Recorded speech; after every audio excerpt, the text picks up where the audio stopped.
जोहार सम्बलपुरी समाचार के आपन को स्वागत। नुआ लोकसभा बाचस्पति निर्वाचन आज हेबा। लोकसभा बाचस्पति पद लगी एनडीए प्रार्थी भावे आगर बाचस्पति ओम बिरला और इंडिया मेंटर प्रार्थी भावे के सुरेश नामांकन पत्र दाखल करिछन। लोकसभार पहला अधिवेशन थी प्रधानमंत्री नरेंद्र मोदी और अलगा सांसद मानकु कामचला बाचस्पति भर्तृहरि महताब शपथ पाठ करैथिले। सेंता आबाकेल राज्यसभा अधिवेशन मूल हेबा। राष्ट्रपति द्रौपदी मुर्मू से दिन संसद मिलित अधिवेशन के संबोधन करबे। यह अधिवेशन आबा मासर 3 तारीख तक चलबा। 18 नंबर लोकसभार विरोधी दल नेता हिसाब से कांग्रेस सांसद राहुल गांधी मनोनीत होइछन।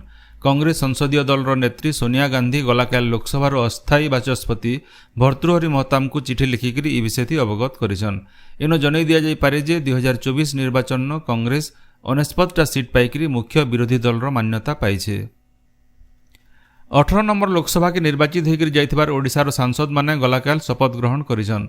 मयूरभंज सांसद नवचरण माझी सांताली भाषण शपथ ग्रहण करथिला बेले बालेश्वर सांसद प्रताप षडंगी संस्कृत भाषण शपथ नैछन। पश्चिम ओडिशा निर्वाचित होइतिबार 5 जन सांसदंकर भितरु कलाहांडी सांसद मालविका देवी इंग्राजी भाषण शपथ नैथिला बेले बरगढ़ सांसद प्रदीप पुरोहित, सम्बलपुर सांसद और केन्द्रमंत्री धर्मेन्द्र प्रधान, सुंदरगढ़ सांसद जुएल ओराम और बलांगीर सांसद संगीता कुमारी सिंहदेव ओडिया भाषण शपथ पाठ करिछन।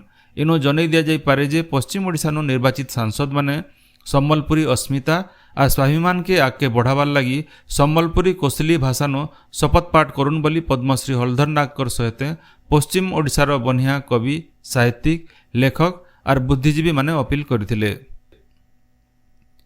राजस्व और विपर्यय परिचालना मंत्री सुरेश पुजारी भुवनेश्वर ठाणे राजस्व अधिकारी मानकर 15 नंबर संस्थागत प्रशिक्षण शिविर के गलाकाल उद्घाटन करिछन। यह अवसर होइतिबार कार्यक्रम थी मंत्री श्री पुजारी सरकारी नीति नियम सहित वैषयिक शिक्षार प्रयोग जरिए धारित समिया भितर कार्य संपादन करबार उपरे जोर देथिले। सरकारी काम लगी कार्यालय मानकु आसुथिबार फी लोक जनता आत्मसंतोष हेबे से दिगे ध्यान देवार दरकार रहिছে बोली राजस्व मंत्री कहिथिले। कार्यक्रम थी राजस्व प्रशिक्षण प्रतिष्ठान 3टा बही के भी श्री पुजारी उद्घाटन करिछन। ओडिशार सबु सरकारी आउ सरकारी अनुदान पाउथबार स्कूल मानके शिक्षार मान के बढ़ावार लगी स्वतंत्र रूपरेख तैयार करा जाउछे बोली स्कूल आउ गणशिक्षा मंत्री नित्यानंद गंड कहिछन। गलाकाल भुवनेश्वर ठाणे विभाग गोटे समीक्षा बैठक थी स्कूल भित्तिभूमि, शैक्षिक परिवेश आउ विद्यालय परिचालना उपरे श्री गंड जोर देथिले।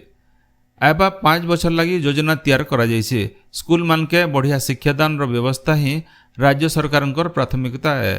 भिन्न भिन्न कारण बंद करा जाइथिबार सरकारी आउ सरकारी अनुदान प्राप्त स्कूल मानकर समीक्षा करा जिबा बोली निष्पत्ति निया जाइछे। हाई स्कूल मानकर भित्तिभूमि थी हेतिबार परिवर्तन के दीर्घस्थायी करबार सहित आयबा दिन मानके सबु श्रेणी न स्मार्ट बोर्ड लगाबार पाठागार आउ अलगा भित्तिभूमिर उन्नति लगी योजना रहिछे बोली से कहिछन। देश जातीय शिक्षा नीति लागू हेला उतारू केतेटा श्रेणीर पढ़ा बही बदलिबा बोली घोषणा करा जायथिला। सीबीएसई पाठ्यक्रम 3 और 6 क्लासर पाठ्यपुस्तक बदलीचे हेले शिक्षा वर्षर 3 मास हो जाइथिले भी पाठ्यपुस्तक नहीं मिलबारनु अभिभावक मानकर भितरे असंतोष देखा देइछे। बरगढ़ सम्बलपुर जातीय राजपथ बराहगुड़ा पासे अशोका बिलकन तरफु गाँ के जाइथिबार रास्ता न टोल गेट बसा जाउथिबारनु असंतोष देखा देइछे। पंचायत रास्ता मझिनो अशोका बिलकन तरफु ऑफिस तैयारी काम चलीछे। इ बाबदे गाँव लोके बरगढ़ जिलापाल, एसपी और जिला ग्राम्य उन्नयन प्रकल्प निर्देशक के लिखित अभियोग करिछन। इनो जनै दिया जाय पारे जे पौर परिषदर 7 किलोमीटर भितरे टोल गेट बसाबाटा बेआईन होइथिले भी गला केते बछर हेबा अशोका बिलकन तरफु टोल वसूल करा जाउछे। इ बाबदे बरगढ़ जिला वकील संघ और भिन्न भिन्न संगठन तरफु आगरू आपत्ति उठिथिले भी टोल वसूली चलीछे। गला साधारण निर्वाचन समिया थी ड्यूटी थिला बेले मृत्युवरण करथिबार सरकारी कर्मचारी मानकर उत्तराधिकारी मानकु 15 लाख टंका लेखा अनुकंपा राशि के मुख्य निर्वाचन अधिकारी निकुंज बिहारी धड़ मंजूर करिछन। मृतक मानकर भितरे देवगढ़, बरगढ़, नुआपड़ा, गजपति और नवरंगपुर जिल्लार जने लेखा कर्मचारी रहिछन। मुख्य निर्वाचन अधिकारी इ मानकर परिवार वर्ग के समवेदना जनाबार सहित जेते जल्दी हेबा अनुकंपा टंका देवार के जिलापाल मानकु निर्देश देइछन। सम्बलपुर जिला सदर थाना जयंतपुर पासर डाकडेरा छक ठाणे गला राति गोटे सड़क दुर्घटना थी जने महिलांकर जीवन जाइथिबार बेले आउ 4 जन जबर जखम होइछन। एमाने जाउथिबार ऑटो रास्ता न ठिया होइथिबार गोटे ट्रैक्टर के धक्का देवारनु ई दुर्घटना होइथिला। घटना जगह न पुलिस पहुंची करी आहत यात्री मानकु डाक्तरखाना के नैथिले। झारसुगुड़ा जिला आईन सेवा प्राधिकरण तरफु पोक्सो अधिनियम, किशोर नियम अधिनियम आउ महिला निर्यातना आउ अलगा अपराध पीड़ित मानकर क्षतिपूरण बाबदे गोटे सचेतनता कार्यक्रम करा जायछे। सरबाहाल हाईस्कूल ठाने होइथिबार ई कार्यक्रम थी जिला आईन सेवा प्राधिकरण सचिव नेहा दास अध्यक्षता करथिबार बेले वकील माने आईन आउ व्यवस्था मानकर भिन्न भिन्न दिग उपरे आलोकपात करथिले। बरगढ़ जिलार पदमपुर शहर देगिरी जाइथिबार रास्ता के प्रशासन तरफु जबरदखल उच्छेद मूल होइछे।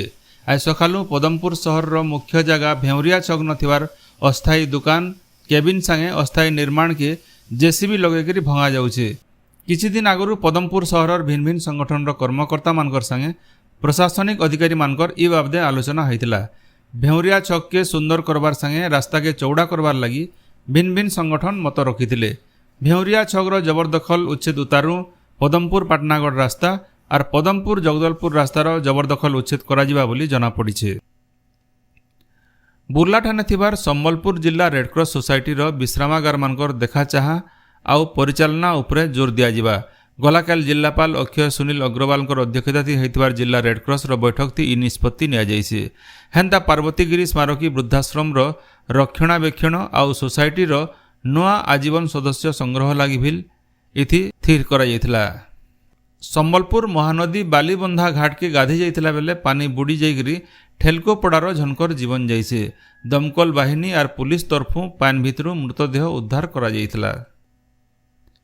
केन्द्रीय पूर्व बंगोपसागर न गोटे घूर्णिबलय सृष्टि होइछे।